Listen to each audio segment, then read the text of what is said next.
Supreme court ने सेना और केंद्र सरकार को एक बड़ा झटका दिया है। कोर्ट ने कहा है कि अगर इलाके में आफ्स्पा लगा हुआ है और इलाका भी डिस्टर्ब एरिया के तहत क्लासिफाइड है, तो भी सेना या पुलिस उस इलाके में ज्यादा फोर्स का इस्तेमाल नहीं कर सकते।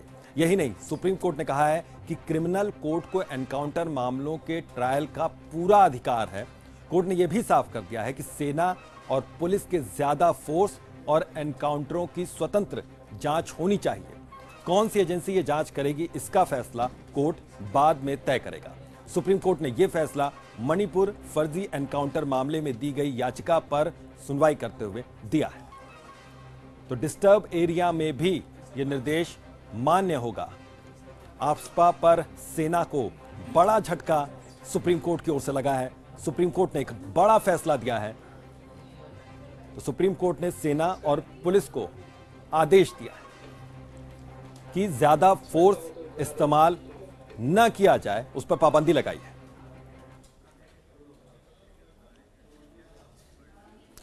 तो फोर्स के इस्तेमाल पर सुप्रीम कोर्ट की 10 अहम बातें।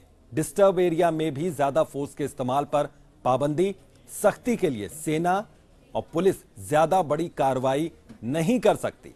आफ्स्पा वाले इलाकों में भी ज्यादा सख्ती पर पाबंदी। डिस्टर्ब एरिया में क्लासिफाइड होने पर भी सुप्रीम कोर्ट का यह निर्देश बाध्य होगा। क्रिमिनल कोर्ट को एनकाउंटर मामलों के ट्रायल का अधिकार होगा। इसके अलावा कोर्ट एनकाउंटर मामलों में दखल दे सकता है। फर्जी एनकाउंटर के मामलों की जांच स्वतंत्र एजेंसी से हो, यह भी कहा है कोर्ट ने। सरकार की सिफारिश पर स्वतंत्र एजेंसी का चुनाव कोर्ट ही करेगा।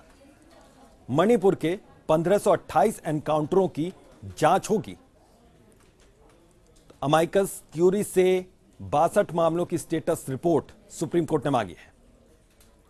तो फोर्स के इस्तेमाल पर सुप्रीम कोर्ट की 10 बड़ी बातें। और ज्यादा जानकारी के लिए सीधा रुख करेंगे हमारे संवाददाता गोपाल कृष्ण का। गोपाल, एक तरीके से सेना के जो अधिकार क्षेत्र है उसको कम करने की कोशिश हुई है सुप्रीम कोर्ट की ओर से। क्या कुछ कहा है अपनी टिप्पणियों में सुप्रीम कोर्ट ने?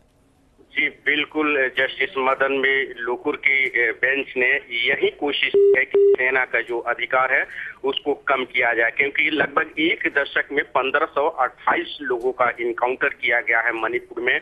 और इसमें विक्टिम एसोसिएशन की ओर से सुप्रीम कोर्ट में याचिका दाखिल की गई थी। कहा गया था कि इसकी एसआईटी जांच होनी चाहिए। जो भी एनकाउंटर हुए हैं, जिसका प्रोब हो चुका है, उसकी भी जांच होनी चाहिए। जिस पर सुनवाई के दौरान कोर्ट ने कहा है कि जहां आशफा भी लगा है वहां पर भी बहुत ज्यादा सेना का इस्तेमाल नहीं होनी चाहिए। साथ ही कोर्ट ने यह कहा है कि जो केस है उसका ट्रायल भी चल सकता है। अगर जो विक्टिम है वो चाहे तो निचली अदालत जा सकते हैं। ऐसा नहीं है कि सिर्फ कोर्ट मार्शल ही होगा और सेना की अदालत में ही यह मुकदमा चलेगा।